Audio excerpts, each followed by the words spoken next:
সাফল্যের বাস্তব অর্থ কি? নিজের লক্ষ্যে দৃষ্টিবদ্ধ হয়ে থাকা, প্রতিদিন তার জন্য কর্ম করা, দৃঢ় নিষ্ঠার সাথে উত্থান পতনের সামনে এগোতে থাকা আর নিজের লক্ষ্য প্রাপ্ত করা, এটাই কি সাফল্য? যদি আপনার কোনো বস্তু লাভ করতে হয়, কোনো শক্তি লাভ করতে হয় বা কোনো স্থান লাভ করতে হয়, তাহলে তার জন্য এসব ঠিক আছে, কিন্তু বাস্তবে সাফল্য এটা নয়। আপনার কাছে থাকা কোনো বস্তু, শক্তি বা স্থান আপনি কিভাবে ব্যবহার করবেন তা আপনার উপর নির্ভরশীল। যদি তার সঠিক ব্যবহার আপনাকে করতে হয়, তাহলে উচিত সময় এবং উচিত স্থানে আপনাকে থাকতেই হবে। একে নিয়তিও বলা হয়। এবার ধরুন, এমন কোনো গ্রন্থ আছে যা জ্ঞানের দ্বারা ভরপুর, এমন জ্ঞান যার দ্বারা জীবন বদলে দেওয়া সম্ভব। এবার এই গ্রন্থ যদি এমন কোনো ব্যক্তির হাতে পৌঁছয় যিনি নিরক্ষর, তিনি কি এই গ্রন্থের সদ্ব্যবহার করতে পারবেন? কখনোই নয়। সেই জ্ঞান দিয়ে নিজের আচরণ পাল্টাতে পারবেন? কখনোই নয়। সেরকমই ধরুন, কোনো ব্যক্তি যার কাছে একটা অস্ত্র আছে, যার দ্বারা উনি শত্রুকে শেষ করে দিতে পারেন, কিন্তু সেই ব্যক্তি হলেন একজন কাপুরুষ। তিনি কি শত্রুকে শেষ করতে পারবেন? তিনি কি জয়লাভ করতে পারবেন? কখনোই নয়। আপনার কাছে কি আছে তার থেকেও বেশি গুরুত্বপূর্ণ আপনি তা দিয়ে কি করবেন। উচিত ব্যক্তির সাথে উচিত সময় উচিত স্থানে থাকা বেশি গুরুত্বপূর্ণ। নিজের গুণের সাথে, নিজের শক্তির সাথে, নিজের জ্ঞানের সাথে উচিত সময় উচিত স্থানে অন্যের যন্ত্রণাকে দূর করা, অন্যের জীবনকে আরো সুন্দর করে তোলা, এটাই হলো সাফল্য। তাহলে সাফল্যের বাস্তব অর্থ বুঝুন, অর্থাৎ নিজেকে আরো প্রসন্ন রাখুন আর আমার সাথে ভালোবেসে বলুন, রাধা রাধা। মানুষ জন্মগ্রহণ করে, তার সাথে ভয়েরও জন্ম হয়। ছোটবেলা থেকেই আমাদের মনে কোনো না কোনো প্রকারের ভয় থেকেই যায়। কেউ এই বিষয়ে ভয় পায় যে তার কোনো বস্তু তার থেকে দূরে চলে যাবে। কেউ এই বিষয়ে ভয় পায় যে আমি নিজেকে হারিয়ে ফেলব। কেউ এই ভেবে ভয় পায় যে আমার প্রিয়জনেরা তারা যেন আমার থেকে দূরে না চলে যায়। কেউ এই ভেবে ভয় পায় যে আমরা যেন পথ না হারিয়ে ফেলি, আদি ইত্যাদি। কিন্তু সত্যি কথা বলতে, ভেবে দেখুন এই ভয় বাস্তবে কি? শুধুই একটা মনস্থিতি, আর কিছুই নয়। যা কিছু আপনি জীবনে পেয়েছেন তা একদিন আপনাকে হারাতে হবে। এই জীবন হলো আপনারই, কিন্তু তাও একদিন সমাপ্ত হবে। তাই ভয় পেয়ে কি লাভ? এই ভয় শুধু আপনাকে জীবন যাপন করা থেকে বাধা দিচ্ছে, আর কিচ্ছু নয়। পথ হারিয়ে ফেললেই বুঝতে পারবেন যে নতুন পথ কিভাবে বানাতে হয়। কিছু মানুষকে জীবন থেকে হারালে তবেই আপনি বুঝবেন যে আপনার আপনজনকে। এই ভয়ের কারণে ভীত হয়ে থাকবেন না। এই তারা নক্ষত্র অন্ধকারের অভাবে গুরুত্ব হারায়। শিবকেও মহাদেব হওয়ার জন্য বিষ পান করতে হয়েছিল। প্রত্যেক পরিস্থিতি, প্রত্যেক সাফল্য আপনার পরীক্ষা নেবে। তাতে উত্তীর্ণ হওয়া হলো আপনার কর্ম। যখনই আপনি ভয় পাবেন বা সংকটের সম্মুখীন হবেন, তখন সাহসের সাথে তার সম্মুখীন হন। মনে রাখবেন, যে সম্মুখীন হতে জানে, সাফল্য তার সাথে সবসময় থাকে। আসুন আর আমার সাথে ভালোবেসে বলুন, রাধা রাধা। কথায় আছে, সংসারে নাকি সকল রোগের ওষুধ আছে। যদি আপনি নিজের শরীরকে ভালোবাসেন তাহলে ব্যায়াম করুন। যদি নিজের নিঃশ্বাস প্রশ্বাসকে ভালোবাসেন তাহলে প্রাণায়াম করুন। যদি আপনি নিজের আত্মাকে ভালোবাসেন তাহলে ধ্যান করুন। কিন্তু যদি আপনি নিজের জীবনকে, পরমাত্মাকে ভালোবাসেন তাহলে সকলকে ভালোবাসতে থাকুন। এই ভালোবাসা অত্যন্ত গুরুত্বপূর্ণ এবং আবশ্যক। ভালোবাসার থেকে ভালো না কোনো ওষুধ আছে, না আছে কোনো আসন। এর থেকে ভালো না কোনো ব্যায়াম আছে, আর না কোনো প্রাণায়াম। এই ভালোবাসা বড় বড় সমস্যারও সমাধান করতে পারে। ভালোবাসা বড় বড় বিপদকে আপনার থেকে দূর করতে পারে। এই ভালোবাসাই আপনাকে জীবনে বাঁচতে শেখায়, কারণ ভালোবাসাই হলো জীবনের আসল সত্য। তাহলে আসুন আর আমার সাথে ভালোবেসে বলুন, রাধা রাধা। বুদ্ধি আর বিবেকের পার্থক্য কোথায় তা নিয়ে এই সংসার অনেক কিছুই ভাবে। কিছু মানুষ ভাবেন যে এই দুই হলো একই, কিন্তু যদি সত্যি কথা বলি তাহলে এই দুইয়ের মধ্যে একটা অমূল্য পার্থক্য আছে। আর তা হলো এটা যে বুদ্ধির সম্পর্ক হলো মস্তিষ্কের সাথে, আর বিবেকের সম্পর্ক হলো হৃদয়ের সাথে। যে কোনো বুদ্ধিমান মানুষ কি করেন? নিজের মতন করে এই সংসারকে বদলে ফেলতে চেষ্টা করেন। একজন বিবেকশীল মানুষ কি করেন? নিজের অন্তরকে, নিজের মনকে বদলে ফেলতে চেষ্টা করেন। কারণ মানুষের সংসার এই মনের মধ্যেই বসবাস করে। তাই নিজের বুদ্ধির ব্যবহার অবশ্যই করুন, কিন্তু তাতে বিবেকের লাগামটা অবশ্যই শক্ত হাতে ধরবেন। আসুন আমার সাথে ভালোবেসে বলুন, রাধা রাধা। মানুষের মধ্যে একটা বিচিত্র প্রবৃত্তি থাকে, অন্য সকলের বিষয়ে, তাদের জীবনের বিষয়ে, তাদের ব্যক্তিত্বের বিষয়ে, তাদের ভবিষ্যতের বিষয়ে অনুমান করা।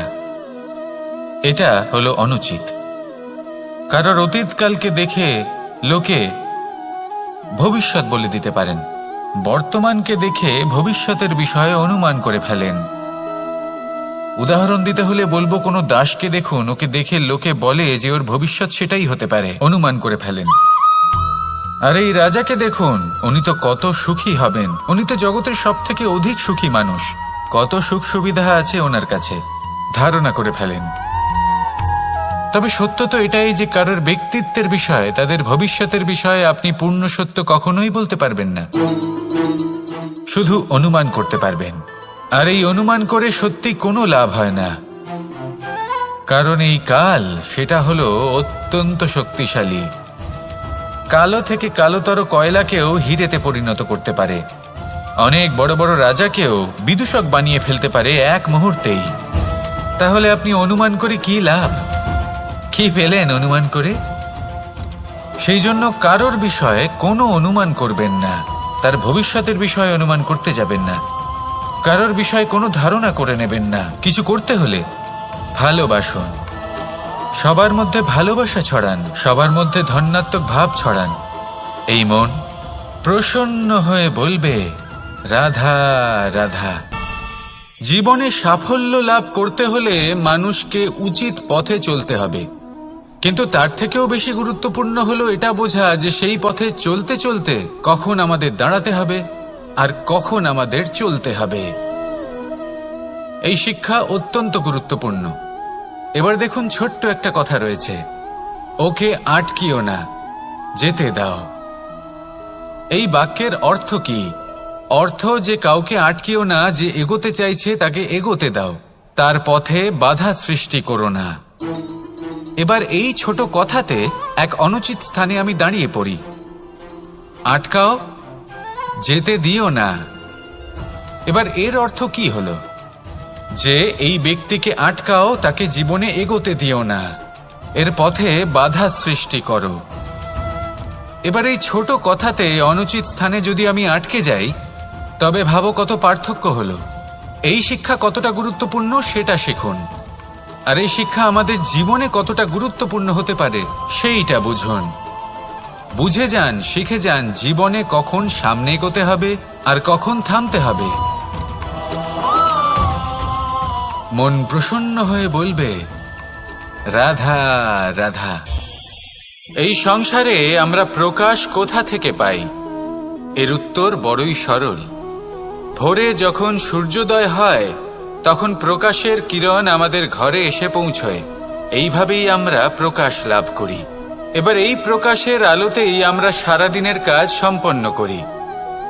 সন্ধে হয়ে যায়, সূর্যাস্তও হয়ে যায়, আর আমাদের ঘর যাতে অন্ধকার না হয় তার জন্য আমরা একটা প্রদীপ প্রজ্বলিত করি। এটাই ঘটে আমাদের জীবনেও। এবার প্রবাহমান আয়ুর সাথে আমরা আমাদের অন্তরে যদি একটা প্রদীপ প্রজ্বলিত করে নিই, তাহলে বিষয়টাই অন্যরকম হবে। এবার আপনি বলবেন, কোন প্রকাশের কথা বলছি যে আমাদের অন্তরে জাগ্রত করা সম্ভব? আমাদের আত্মার মাঝে প্রেমের প্রকাশ জাগ্রত করার কথা বলছি। কারণ আমাদের এই জীবন এও হলো দিনের আলোর মতো। আজ প্রকাশ আছে, কিন্তু কোনোদিন অবশ্যই অস্ত হবে। কিন্তু অস্ত হবার আগে যদি আমরা আমাদের আত্মার মাঝে প্রেমের এই প্রকাশ উজ্জ্বলিত করে নিই, তাহলে আমাদের সন্ধ্যাকালও আমরা আনন্দে এবং প্রেমে যাপন করব। তাহলে আসুন আর আমার সাথে ভালোবেসে বলুন, রাধা রাধা। এই সংসারে এমন কিছু মানুষ আছেন যাদেরকে আপনার ভালো লাগে, তারা আপনার প্রিয়।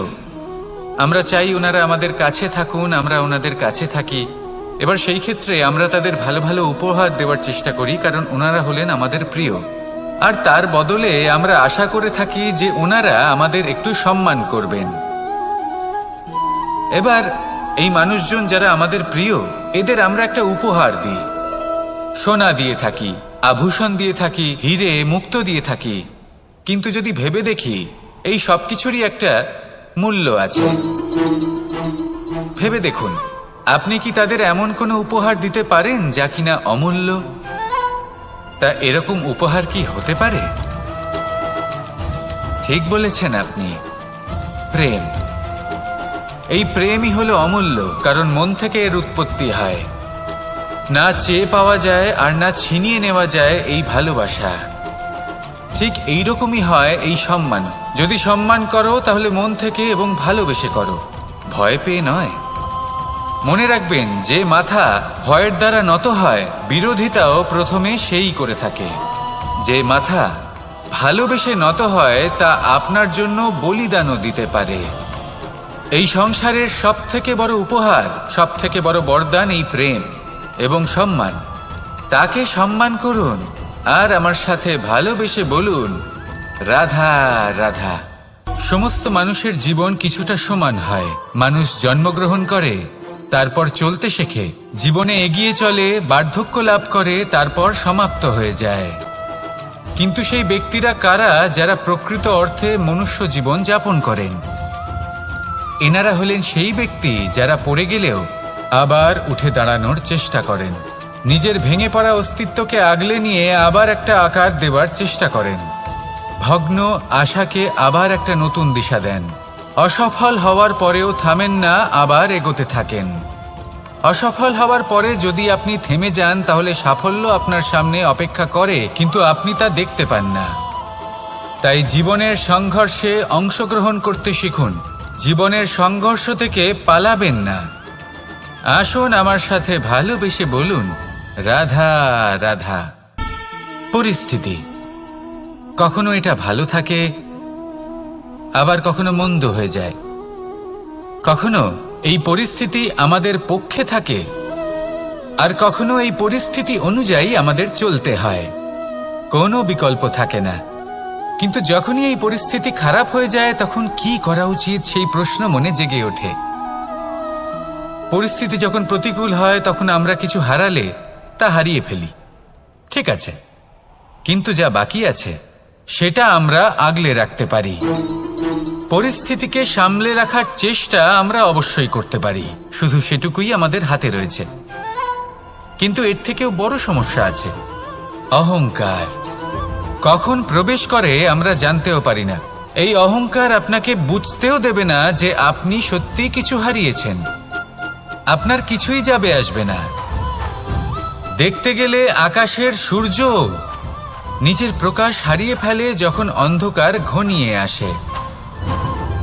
তাহলে আমরা কে হই? ওনার সামনে তো কিছুই নই। এই অহংকার আমাদের দমন করতেই হবে। এটা বিশ্বাস করতে হবে যে এই সমগ্র সৃষ্টিতে আমরা শুধুমাত্র একটা কণা, তার থেকে বেশি আর কিছুই নয়। বিশ্বাস করতে হবে যে আমরা ততটাও বড় নই যে কখনোই কিছুই হারাবো না। এবার যেদিন এই জ্ঞান আপনি আত্মস্থ করে নিজের আচরণ পাল্টাবেন, মনে রাখবেন সেই দিনই অহংকারকে দমন করতে আপনি পথে অগ্রসর হয়ে পড়েছেন। এই অহংকারকে দমন করুন আর আমার সাথে ভালোবেসে বলুন, রাধা রাধা। বনস্পতি ফলনের জন্য আমাদের কিসের প্রয়োজন পড়ে? একটু ধরিত্রীর, একটু পরিশ্রমের, আর একটা বীজের। এবার যদি মানুষের কথা বলি, তাহলে এখানে ধরিত্রী হলো মানুষের এই জীবন, যেখানে মানুষ নিজের ইচ্ছের ফল ফুল ফলন করতে চায়। পরিশ্রম হলো আমাদের কর্ম, আর বীজ হলো আমাদের নির্বাচন। আমাদের বেছে নিতে হবে যে আমরা কি বপন করব, আম নাকি ফণি মনসা। এর মধ্যে আমরা কি পেতে চাই? রসালো ফলের ফলন চাই নাকি কাঁটার ফলন চাই, তা আমাদের উপর নির্ভরশীল। কিন্তু একটা কথা ঠিক, লক্ষ্য যেমনই হোক না কেন, জীবন যেমনই হোক না কেন, যদি আপনি লক্ষ্যের দিকে এগোতে থাকেন তাহলে কর্মের সাথে খামখেয়ালি আচরণ করতে পারবেন না। যদি আপনি এমন করেন তাহলে এটা আপনাকে একটা অনুচিত লক্ষ্যে পৌঁছে দেবে, সেটা কিন্তু নিশ্চিত। সবসময় এটা মনে রাখবেন, কর্মের সাথে খামখেয়ালি হবেন অর্থাৎ কর্মফলও আপনার সাথে খামখেয়ালি হবে। তাহলে নিষ্ঠার সাথে কর্ম করতে থাকুন আর নিজের লক্ষ্যকে প্রাপ্ত করুন। আর আমার সাথে ভালোবেসে বলুন, রাধা রাধা। জীবনে এমন কিছু কাজ রয়েছে যা আমাদের কখনোই করা উচিত নয়, যেমন আশা করা। যদি আপনি আশা করেন আর আপনার আশা পূর্ণ না হয়, আপনি খুবই কষ্ট পাবেন। এবার আপনি যদি প্রতীক্ষা করেন, করতেই থাকেন, আর সেই ব্যক্তি যদি না আসে তাহলেও খুব কষ্ট পাবেন। আর হলো তুলনা। আপনি যদি তুলনা করতে যান তাহলে এটাই ভাববেন যে হয় আমি বা অন্য কোনো ব্যক্তি, এই দুজনের মধ্যে কোনো এক ব্যক্তি নিকৃষ্ট। আর এই ভাবনাটাই হলো অনুচিত।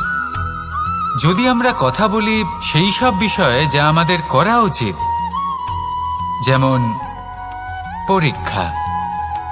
এই পরীক্ষা সবসময় আমাদের আরো সফল করে তোলে, আরো শ্রেষ্ঠ করে তোলে, আরো উৎকৃষ্ট করে তোলে। আসন্ন মহাসংগ্রামের জন্য আমাদের প্রস্তুত করে তোলে এই পরীক্ষা। তাই এই পরীক্ষার থেকে কখনোই পালাবেন না, এর সম্মুখীন হন। আর হলো কর্ম। কর্ম করা কখনোই বন্ধ করবেন না। তুলনা করার বদলে কর্ম করুন, প্রতীক্ষা করার বদলে কর্ম করুন, আর আশা করার বদলে কর্মই করুন। জীবন সফল হয়ে যাবে। দেখুন, সবার শেষে সত্যি বলতে এই কর্ম আর এই পরীক্ষা, এই দুই আমাদের জীবনকে সুখী করে তুলতে পারে। আসুন আর আমার সাথে ভালোবেসে বলুন, রাধা রাধা। এই জীবন কিভাবে বদলানো সম্ভব? কিছু মানুষ বলেন যে নিরন্তর কাজ করলে, পুরুষার্থ পালন করলে এই জীবন বদলে ফেলা সম্ভব। আজ আমি আপনাকে বোঝাবো যে এক মুহূর্ত, সময় আর সিদ্ধান্ত কতটা গুরুত্বপূর্ণ হয়। এক মুহূর্তই যথেষ্ট।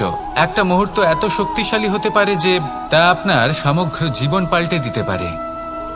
এমন এক সময় ছিল শ্রীরামের কাছে, যখন ওনাকে সিদ্ধান্ত নিতে হয় যে উনি নিজের পিতার আদেশ পালন করতে বনবাসে যাবেন নাকি যাবেন না। উনি সেই আদেশ পালন করেছিলেন, তারপর সময় অনুসারে উপযুক্ত সিদ্ধান্ত নিলেন। আর আজ সকলের মনে বসবাস করেন শ্রীরাম। আর অন্যদিকে আছে রাবণ। ওনার কাছে একটা সময় ছিল, একটা সুযোগ ছিল নিজের প্রারব্ধকে শুভ করে তোলার। উনি ভুল করলেন আর মৃত্যু লাভ করলেন।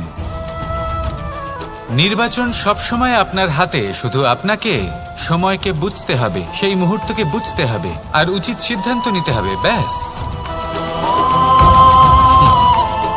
বুঝতে শিখুন এই সময়ের দাবি কি, বুঝতে শিখুন এই সময়ের ইচ্ছে কি, আর উচিত সিদ্ধান্ত নিন।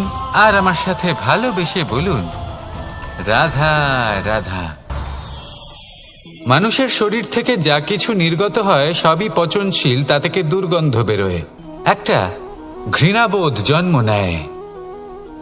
আমাদের রক্ত হোক, অবশিষ্ট হোক, ঘাম হোক, নিঃশ্বাস হোক, আবার এমনকি যখন আমরা মনুষ্য শরীর ত্যাগ করি তারপরেও এই শরীরেও পচন ধরে, তার থেকে দুর্গন্ধ বেরোয়। কিন্তু বিষয়টা হলো এটা আমাদের হাতেই নেই। তাহলে আমাদের হাতে কি রয়েছে? আমাদের কর্ম, আমাদের উদ্দেশ্য আর আমাদের বাণী। যদি এইগুলো শুভ রাখেন তাহলে শুধু নিজে সুগন্ধিত থাকবেন না, এই সমগ্র সংসারকে সুগন্ধিত করে তুলবেন। কথায় আছে যে বাণীর থেকে অধিক মূল্যবান আর কিছুই নেই। সেই জন্য যে কোনো কথা বলার আগে নিজের শব্দকে নিজের মনের তুলাদণ্ডে মেপে দেখুন, তারপরে তার প্রয়োগ করুন। কখনো কখনো এমনও হতে পারে যে আপনার কথা কারোর জীবনে আশীর্বাদ হয়ে দাঁড়ালো, যার দ্বারা হয়তো সে শক্তি এবং প্রসন্নতা লাভ করল।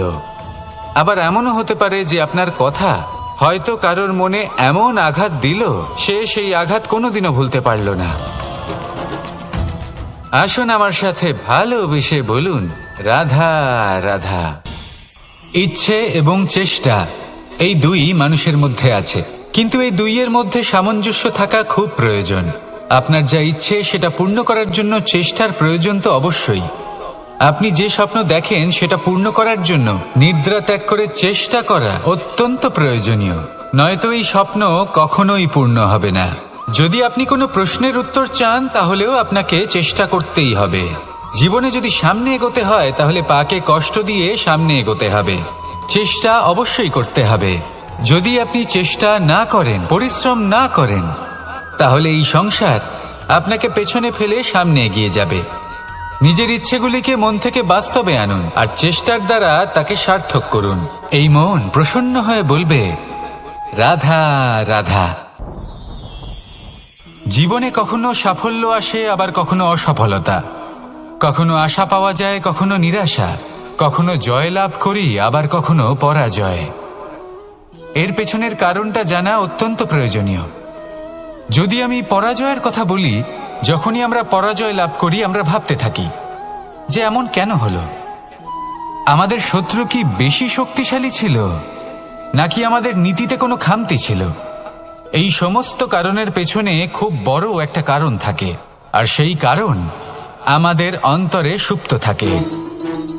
ধরে নিন একটা পথ, তাতে আপনি চলছেন, সেই পথ কাঁটায় পরিপূর্ণ, কিন্তু আপনি পাদুকা পরে রয়েছেন আর আপনি হেঁটে সামনে এগিয়ে যান। এবার এমন একটা পথ এলো যা পুষ্পে ঢাকা, আর আপনি পাদুকা পরে রয়েছেন, কিন্তু আপনার পাদুকাতে একটা পাথর আটকে গেল। তখন দু পা হাঁটাও খুব কঠিন হয়ে পড়ে। এই সংসারের যে কোনো শক্তি আপনাকে পরাস্ত করার পূর্বে আপনি জানেন কে আপনাকে পরাস্ত করতে পারে? আপনার অন্তরের দুর্বলতা, আপনার অন্তরের সেই সুপ্ত শত্রু। আর সেই জন্য ইতিবাচক মনোভাব গুরুত্বপূর্ণ হয়ে পড়ে। ভালো মানুষদের সাথে থাকুন, সৎসঙ্গে থাকুন, বন্ধুত্ব করুন, ভালোবাসুন। এই ভালোবাসা এত শক্তিশালী এক অস্ত্র যাকে ব্রহ্মাস্ত্র পরাস্ত করতে পারে না। এই সমস্যারূপী পাথর কিছুই নয়। আসুন আমার সাথে ভালোবেসে বলুন, রাধা রাধা। এই জীবন আসলে কি? আমরা কারা? আমাদের অস্তিত্ব আসলে কি? পঞ্চতত্ত্ব দ্বারা নির্মিত আমাদের এই শরীর, আর এর মধ্যে পরমাত্মার একটি অংশ আত্মারূপে বসবাস করে। আর যখন এই জীবন সমাপ্ত হবে তখন আমাদের আবার এই পঞ্চতত্ত্বের মধ্যে বিলীন হয়ে যেতে হবে। এটাই সত্য। এবার অনেক মানুষ আছেন এমন অনেক চেষ্টা করতে থাকেন এমন কর্ম করার যাতে এই সংসার তাদের চিরস্মরণীয় করে রাখবে। কিন্তু এই জীবন আসলে কি? সেই সময় যখন আমরা নিঃশ্বাস নিই, আমাদের হৃৎস্পন্দন হয়, আমরা যে মুহূর্তগুলো যাপন করি, এবার এই মুহূর্তগুলিতে আমরা কি করব সেটা অত্যন্ত গুরুত্বপূর্ণ। আমরা কি অহংকার করব নাকি পরোপকার করব? এই সৃষ্টিকে বেঁধে রাখার চেষ্টা করব নাকি নিজেকে উন্নত করে তোলার চেষ্টা করব? এটাই শিক্ষা যে বল হোক বা কায়া, এর প্রতি আমাদের না অহংকার করা উচিত আর না মোহ। শুধু প্রত্যেকটা মুহূর্ত প্রেমময় হয়ে বাঁচুন আর ভালোবেসে বলুন, রাধা রাধা। এই সংসারের সব থেকে বড় শক্তি আসলে কি? দৈহিক শক্তি, ভৌতিক শক্তি, রাজনৈতিক শক্তি, স্বর্ণের শক্তি, বিদ্যার শক্তি নাকি মায়ার শক্তি, ভক্তির শক্তি নাকি নিরাশক্তির শক্তি? এই সংসারের সব থেকে বড় শক্তি হলো হাসি মুখের। যদি আপনি এবং আমি এমন কোনো সময় হাসতে পারি যেখানে মুখে হাসি আসা প্রায় অসম্ভব, তাহলে বিশ্বাস করুন এই সংসারে কেউ আপনাকে ভাঙতে পারবে না। এটা কিছুটা সেই রেশমের কীটের মতো, যে চারিদিক থেকে নিজেকে ঢেকে রাখে একটা খোলসের মধ্যে থাকে কিন্তু জীবিত থাকে। এই হাসি মুখ এটা শুধুমাত্র একটা আবেগ নয়, এটা সংসারের যে কোনো অভাব দূর করে। অভাব আশার, অভাব বিশ্বাসের। এই হাসি আপনার অন্তরে আশার আলো জাগ্রত করে আর এই সংসারের হতাশা দূর করে দেয়। তাই কঠিন থেকে কঠিনতর পরিস্থিতিতেও মুখে হাসি বজায় রাখুন। এই শক্তি আপনার থেকে কেউ কাটতে পারবে না। আর যদি আপনার কাছে এই শক্তি থাকে তাহলে অন্য কোনো শক্তি আপনাকে বাধা দিতে পারবে না। তাহলে হাসুন আর আমার সাথে ভালোবেসে বলুন, রাধা রাধা। যজ্ঞের আগুনকে শুভ বলে মনে করা হয়, আর সেখানেই চিতার আগুনকে অশুভ মনে করা হয়। এমনটা কেন হয়? এখানে বিষয়টা হলো লক্ষ্য, বিচার এবং সঙ্গের। যখন আমরা যজ্ঞ করি তখন আমাদের লক্ষ্য কি হয়? পরিবেশকে আরো পবিত্র করে তোলা, ইতিবাচক করে তোলা। আমাদের লক্ষ্য শুভ হয়। তারপরে আসে বিচার। এই পরিস্থিতিতে সেই বিচার হলো অগ্নি। স্ফুলিঙ্গ থেকে তীব্র আকার ধারণ করে সমস্ত কাঠকে পুড়িয়ে দেয় এবং সুগন্ধ ছড়িয়ে দেয়। অর্থাৎ যদি আপনার লক্ষ্য শুভ হয় তাহলে তা নিজেই শুভ বিচারধারাকে আমন্ত্রণ জানায়। এই শুভ বিচার তখনই আসবে যখন আপনার সংকল্প শুভ হবে। অন্যদিকে হলো চিতার আগুন। এর লক্ষ্য কি? একটা দেহকে পরধামে পৌঁছে দেওয়া। সবার শেষে সবকিছু আপনার উপরে নির্ভরশীল যে আপনি কোনটা চয়ন করতে চান। আপনার লক্ষ্য যদি শুভ হয় তাহলে আপনার বিচার এবং সঙ্গতি আর তার পরিণাম সবই শুভ হবে। আসুন আর আমার সাথে ভালোবেসে বলুন, রাধা রাধা। এই সংসারের প্রত্যেক বস্তুর, প্রত্যেক পরিস্থিতির, প্রত্যেক আবেগের দুটি দিক আছে। এর মধ্যে পার্থক্য করা সম্ভব শুধুমাত্র দৃষ্টিভঙ্গির দ্বারা। যদি কোনো ব্যক্তি পর্বত শিখরে দাঁড়িয়ে থাকেন তাহলে উনি এটাই দেখতে পাবেন যে এই জলের ধারা সমুদ্রের দিকে বয়ে চলেছে।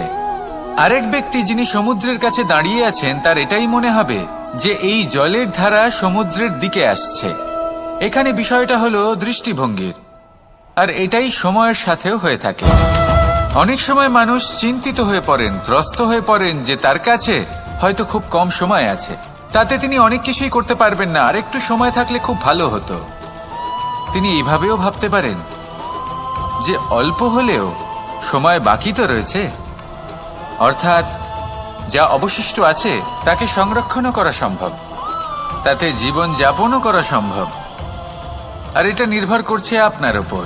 তাই দৃষ্টিভঙ্গি ইতিবাচক রাখুন আর আমার সাথে ভালোবেসে বলুন, রাধা রাধা।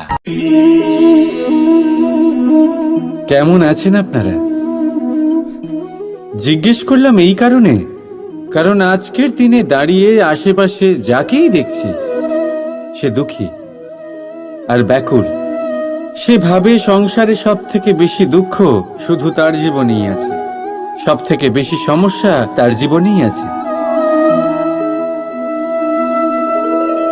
সংসারে এমন কেউ নেই যার জীবনে কোনো সমস্যা নেই, আর সংসারে এমন কোনো সমস্যা নেই যেটার সমাধান মানুষের কাছে নেই। কিন্তু সেই সমাধান খোঁজার জন্যে নিজের বন্ধ দ্বারগুলিকে খুলে এগিয়ে যেতে হবে, সাহস করে এগিয়ে যেতে হবে। কিন্তু কিছু মানুষ কি করেন? নিজের মাথায় হাত দিয়ে কোনো এক কোণায় বসে নিরাশ হয়ে নিজের ভাগ্যকে তিরস্কার করেন। না, এটা কখনোই করবেন না। কর্ম করুন, এগিয়ে যান, সাহস দেখান, আর সব থেকে জরুরি কথা, সংযম হারাবেন না। কারণ আপনার লক্ষ্য যতই কঠিন হোক না কেন, সেটা অবধি পৌঁছানোর রাস্তা আপনার পায়ের তলা দিয়ে সর্বদাই যাবে। রাধা রাধা। আপনি এরকম অনেক লোককেই নিশ্চয়ই জানেন যারা ভোরবেলা উঠে স্নান করে প্রার্থনা করে না নিজের পথ দেখতে পায়, না নিজের লক্ষ্য। এই কারণে নিজের বিশ্বাস হারিয়ে ফেলে সে, আর এই কারণে ভয় পেয়ে যায়। চলুন আপনাকে আরো একটা প্রশ্ন করি। এই সংসারে কি এতটাই অন্ধকার আছে যে এই প্রদীপের অস্তিত্ব লুকিয়ে রাখতে পারে? না, উল্টে এই প্রদীপ অন্ধকারকে আহ্বান জানায়। নিজে জ্বলে সংসারকে আলোকিত করে এই ছোট্ট প্রদীপ। এবারে যখন এই ছোট্ট প্রদীপ অন্ধকারকে ভয় পায় না, তাহলে আপনি কেন অসফলতাকে ভয় পান? আপনার অন্তরে একটা অমর আত্মা আছে, শুধু দরকার ওই আত্মাকে জাগিয়ে তোলা। নিজের অন্তরের এই আত্মাকে জাগ্রত করে দেখুন, সব স্পষ্ট দেখতে পাবেন। রাধা রাধা। ক্রোধ ক্রোধ কি সেটা কে না জানে।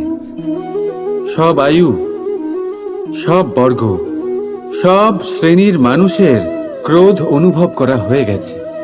এমনকি কারোর কারোর তো পরিচয়টাই এইভাবে দেওয়া হয় যে, কিন্তু এই ক্রোধ কি করতে পারে সেটা খুব কম লোকে জানে। ক্রোধ কিছুটা এরকম, কোনো জ্বলন্ত পাথরকে ধরা আর সেটা কারোর দিকে ছোড়া। এবার এটার পেছনে আমার ইচ্ছে থাকে সামনের জনকে জ্বালানোর, কিন্তু তার আগে তো আপনার নিজের হাত জ্বলে যাবে। তাই মনে রাখবেন, যখনই আপনি কারোর উপরে ক্রুদ্ধ হবেন, সর্বপ্রথম সেটা আপনার বিনাশের কারণ হয়ে দাঁড়াবে। আমি বলি, যখন এই সংসারে করার জন্য প্রেম আছে, তাহলে ক্রোধ করার কি দরকার? প্রেম করুন, এই প্রেম সবার সাথে ভাগ করে নিন আর ভালোবেসে বলুন, রাধা রাধা। বেশিরভাগ সময় আমাদের কাছে একটা অজুহাত থাকে। আমাদের মনে হয় যে এই সংসারে এসে আমরা কি করব? যা আমরা করতে চাই সেটা তো আগেই কেউ করে ফেলেছে। আমাদের কাছে তো করার মতো কিছুই নেই। যদি আপনাকে উদাহরণ দিই, এই পুজোর থালাগুলো দেখুন, আগে থেকেই সব কিছু সাজিয়ে রেখে দেওয়া হয়েছে এখানে। এবার আমরা ভাববো যে এরপর আর কি করার আছে, সবকিছু তো আগে থেকেই হয়ে গেছে। এবার এখানে সমস্যা কর্তব্যের মধ্যে নেই, এখানে সমস্যা আমাদের চিন্তাধারায়। আমরা এটা চিন্তা করতে সময় কাটিয়ে দিই যে কি হয়ে গেছে। আমাদের এটা চিন্তা করা উচিত যে কি করা এখনো বাকি আছে, যাতে আমরা যোগদান করতে পারি।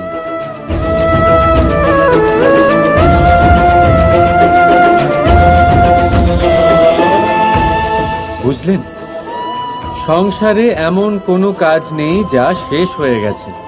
আপনারা সবাই সেটাকে এগিয়ে নিয়ে যাওয়ার প্রয়াস করতে পারেন। আপনি সেই কাজকে আরো ভালো করে তুলতে পারেন। শুধু দরকার হলো ধন্যাত্মক চিন্তা ভাবনা। রাধা রাধা।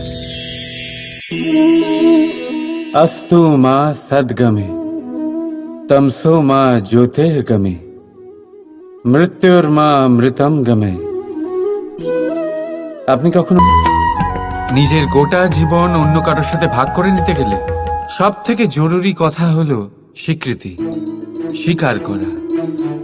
সামনের ব্যক্তিকে স্বীকার করে নেওয়া, তার সমস্ত গুণও তার সমস্ত দোষও।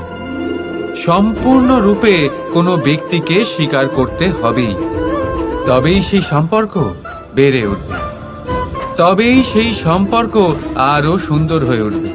একে অপরের দোষ বের করা, ওদের ছোট করা, এটা শুধুমাত্র একটাই কাজ করে, কোন সম্পর্কের জীবনকে নাশ করে শুধুমাত্র। উল্টে এটা হওয়া উচিত যে একে অপরের দোষ জেনে নিয়ে তাদের জানতে না দিয়ে তাদের শোধরানো উচিত। তাদের দুর্বলতাকে তাদের শক্তি বানিয়ে দেওয়া উচিত। এটাই তো প্রকৃতপক্ষে দাম্পত্য। এটাই হলো খারাপের দমন, আর এটাই হলো গুণের উদয়। রাধা রাধা। সম্মান, সম্পর্ক, এই দুই একে অপরের সাথে এমন ভাবে জড়িয়ে, যেমন প্রদীপ আর শিখা। কেউ কম নয়, কেউ বেশিও নয়, দুজনের অধিকার সমান হওয়া উচিত। যেমন স্বামী স্ত্রীর সম্পর্ক।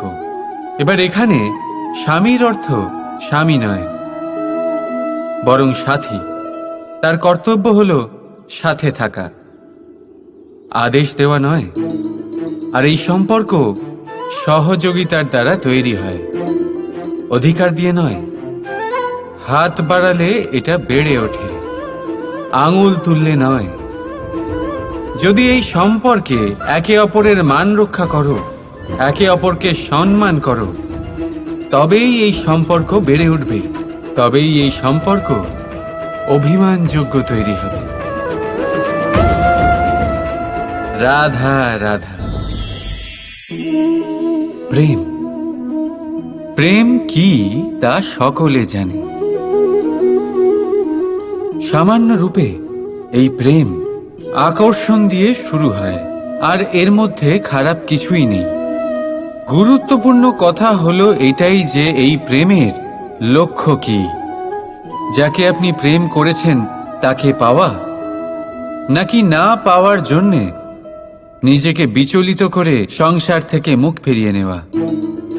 যদি কেউ এই দুই বিকল্পের মধ্যে একটাকে বেছে নেয়, তাহলে আপনাকে বলে দিই, এই দুটোই প্রেমের অন্ত। প্রেমের আসল অর্থ হল সমর্পণ, সম্পূর্ণ। তাহলে বুঝে যাবেন এই প্রেমে আপনি ঈশ্বর পেয়েছেন। রাধা রাধা। প্রেম, এই প্রেম এই সংসারে কে না করেছে? প্রত্যেকে প্রেম অনুভব করেছে। প্রত্যেকে জানে এই প্রেম কতটা সুন্দর। কেন নয়? এই প্রেমের অনুভূতি এই সংসারে সব থেকে শক্তিশালী। এবার প্রত্যেক শক্তির সাথে আসে কিছু দায়িত্ব। এবার যখনই এই দায়িত্ব আমাদের জীবনে আসে, আমরা সর্বপ্রথম প্রেম ভুলে যাই। আর আমাদের এই প্রেম বোঝা বলে মনে হয়। কিন্তু এই সংসারের সত্য তো এটাই যে প্রত্যেক প্রসন্নতা পেতে গেলে দায়িত্ব তো অবশ্যই আসবে, যা আমাদের পালন করতেই হবে। এবার যদি আমি আপনাকে উদাহরণ দিই, আপনার বাগানে আপনি চান একটা অত্যন্ত সুন্দর পুষ্পে ভরা বৃক্ষ জন্ম নিক।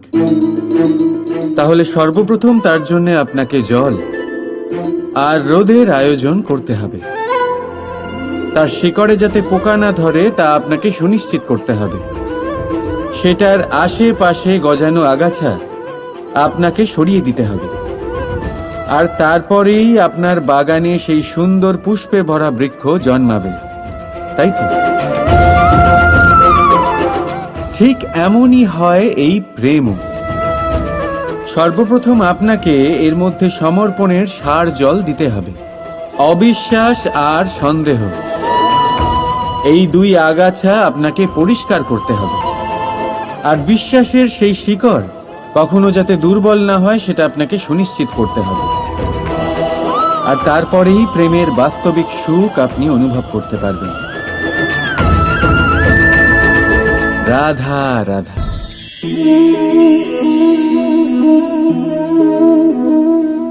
কাঁকড় এতই ছোট যে আঙুলের মাঝে ধরা যায়। কিন্তু ভাবুন যে এই কাঁকড় যদি আপনার চোখে চলে যায়, তাহলে কত বড় সমস্যা হয়ে দাঁড়াবে। এবারে ভাবুন এই কাঁকড় যদি আপনার পথে থাকে, আপনি পাদুকা পরে বড়ই সহজে হেঁটে চলে যেতে পারবেন। কিন্তু যদি এই কাঁকড় আপনার পা আর পাদুকার মাঝে আটকে যায়, তাহলে আপনি ঠিক করে চলতে পারবেন না, যতই সেই পথে ফুল ছড়ানো থাকুক না কেন। তার মানে আপনি বাইরের সমস্যা এবং প্রতিকূলতার সাথে লড়তে পারবেন, ভেতরের নয়। ভেতরের সমস্যার সাথে লড়াই করা ভীষণ কঠিন। সেই জন্য সবার আগে ভেতর থেকে আপনি শক্তিশালী হয়ে উঠুন, ভেতর থেকে পরিপূর্ণ হয়ে উঠুন। তবেই আপনি সংসারের সমস্ত সমস্যার সাথে লড়াই করতে পারবেন, আপনি বিজয়ীও হতে পারবেন। রাধা রাধা। ভুল সবার দ্বারাই হয়, সুযোগও সবাই পায়, শুধুমাত্র শিক্ষা দেওয়ার জন্য হয়। রাধা রাধা।